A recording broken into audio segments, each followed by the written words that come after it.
პიცის რანკინგი მეგობრებო, ყველას გვიყვარს, ყველამ ვიცით, ყველას ძალიან გვინდა. აი ისე ძალიან ხანდახან ისე ძალიან მოგვინდება ხოლმე რომ ეს ყნატუნა ხრაშუნა ნაჭერი რომ შევჭამოთ ძალიან გემრიელი ყველით. მოდით აბა დავარანკინგოთ და ეს როგორია ვერ გავიგე. ანუ შიგნით არის დაფარული თუ ყნატუნა ნაჭრებია დარჩენილი, მოკლედ.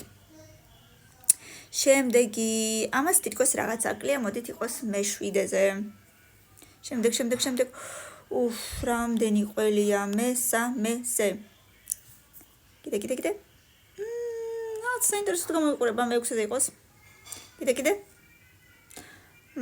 ამას რაღაც შიგნით აქვს, მე მგონი, რაღაც დახურული პიცისავით არის. შემდეგ ამას აკლია რაღაცეები მე5-ზე იყოს.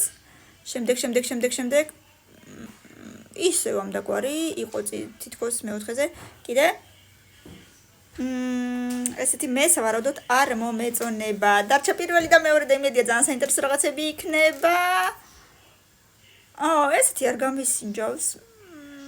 ჩვენთან მე მგონი ეგეთები არ ცხება და პირველზე იქნება. კაი. მაგრამ კიდევ თითქოს რაღაცები აკლია. ყველი კი ბევრია. ეგეც კარგია. კარგი. ბევრი ლაიქები და კომენტარები, 500 ლაიქი და მეორე ნაწილი იქნება აუცილებლად დროებით. პაკა.